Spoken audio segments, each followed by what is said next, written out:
Tu as peut-être déjà rencontré cette situation. Quelqu'un parle avec une confiance absolue, mais dit n'importe quoi.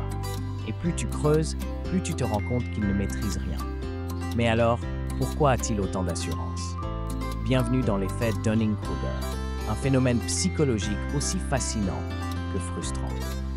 En 1989, deux chercheurs, David Dunning et Justin Kruger, ont publié une étude surprenante. Ils ont découvert que les personnes les moins compétentes dans un domaine ont souvent tendance à se surestimer.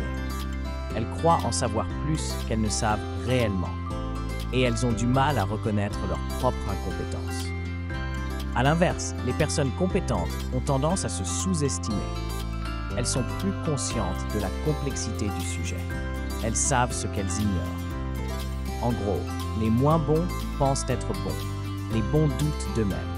Ce décalage entre connaissance réelle et confiance perçue, c'est le cœur de l'effet Dunning-Kruger. Et tu sais quoi? On y est tous sujets. Oui, toi, moi, tout le monde. On a tous déjà parlé trop vite d'un sujet qu'on maîtrisait à peine. Et on a tous découvert un jour qu'on avait été un peu trop sûr de nous. C'est humain. Mais pourquoi ça arrive? Parce que pour évaluer notre propre compétence, il faut des connaissances. Et justement, quand on débute, on n'a pas encore assez de recul pour comprendre ce qu'on ne sait pas. C'est ce qu'on appelle parfois le pic de stupidité confiante. Ce moment où, avec quelques infos, on croit tout comprendre. Et puis, plus on apprend, plus on réalise l'étendue de notre ignorance. C'est là qu'apparaît le doute, et c'est souvent le début de la vraie maîtrise. Alors, comment éviter de tomber dans le piège? En gardant une dose d'humilité intellectuelle. En acceptant qu'apprendre, c'est aussi douter. Et en se méfiant des gens trop sûrs d'eux, surtout dans des sujets complexes. L'effet Dunning-Kruger n'est pas une insulte. C'est un biais cognitif naturel.